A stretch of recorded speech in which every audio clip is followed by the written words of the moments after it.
Hello everyone, कैसे हैं friends. आशा करते हैं कि आप लोग अच्छे होंगे। तो अब जो रेलवे ग्रुप डी जो भर्ती आई हुई है, अब भर्ती वो बढ़ के आने वाली है। बढ़ के कितने आने वाली है? वो आने वाली है 75,000 के अप्रॉक्स जो है भर्ती आपकी निकलने वाली है। और ये भर्ती बढ़ने वाली है। ये मैं क्यों बोल रहा हूँ, आपको एक ऑफिशियल लेटर दिखाऊंगा।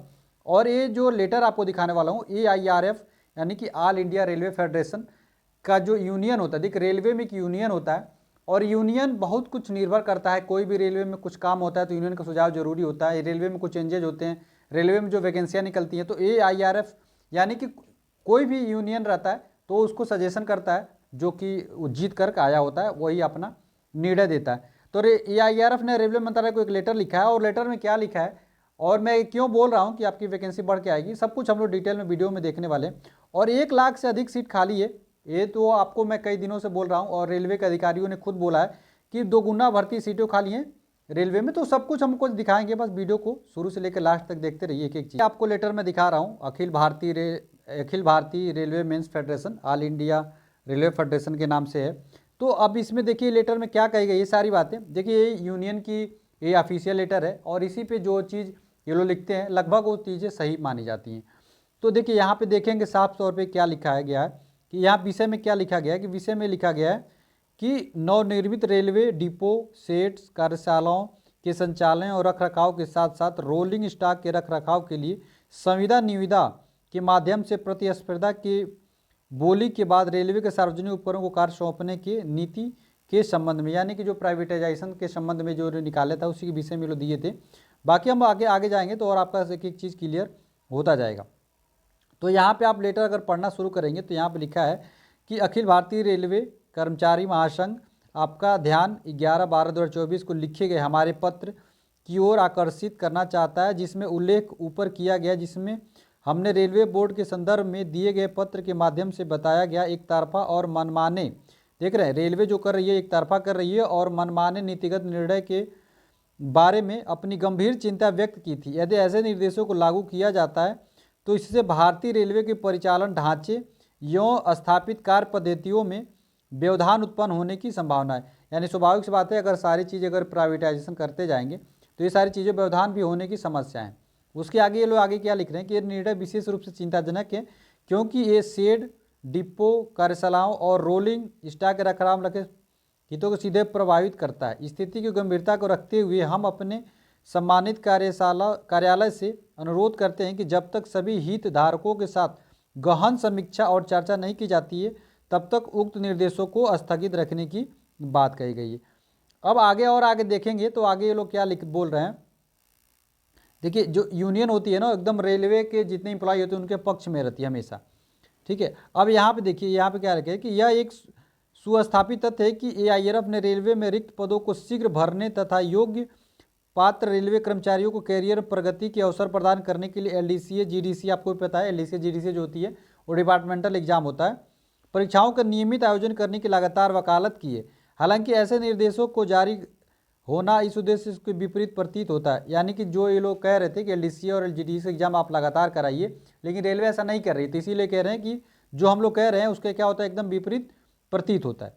उसके बाद से और आगे आएंगे तो देखिए यहाँ पे क्या लिख रखा है, यहाँ पे आप पढ़िए। इसके अलावा जोनल रेलवे के महाप्रबंधकों को सीमित निविदा प्रक्रिया, यानी कि निविदा प्रक्रिया समझ प्राइवेटाइजेशन माध्यम से नवनिर्मित बुनियादी ढांचों के संचालन और रखरखाव रेलवे में PSU को शामिल करने का अधिकार देना वास्तव में निजीकरण का एक छिपा हुआ प्रयास है।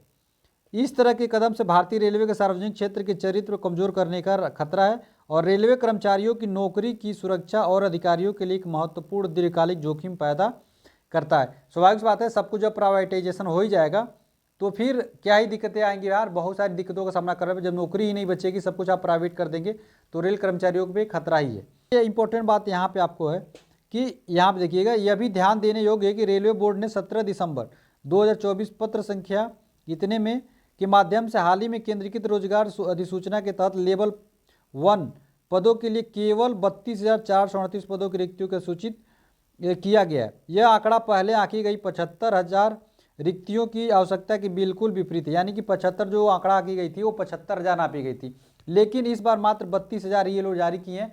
इसीलिए मैं कह रहा हूँ कि 75,000 वैकेंसी जब खाली है तो मात्र 32,000 क्यों।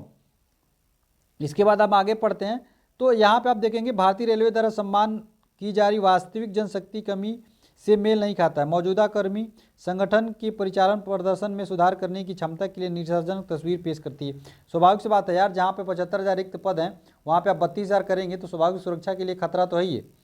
अब आगे यहाँ पे देखेंगे तो यहाँ पे लिख रखा है विभिन्न क्षेत्रीय रेलवे और उत्पादन इकाइयों में 1.5 लाख से अधिक रिक्तियों मौजूद है। यानी कि रेलवे में जो भी रेलवे डिपार्टमेंट है सब में 1.5 लाख से अधिक क्या है पद रिक्त है, जो कि मैंने आपको शुरू में बताया था। और यह स्पष्ट है केवल 32,438 पदों भरना जनशक्ति संकट को दूर करने के लिए पर्याप्त नहीं होगा। अब जहाँ 1.5 लाख की जरूरत है वहाँ पे आप 32,000 देंगे तो कहाँ पे वो दूर हो पाएगा। इस स्थिति में तत्काल ध्यान देने होगा, व्यापक कार्रवाई की आवश्यकता है।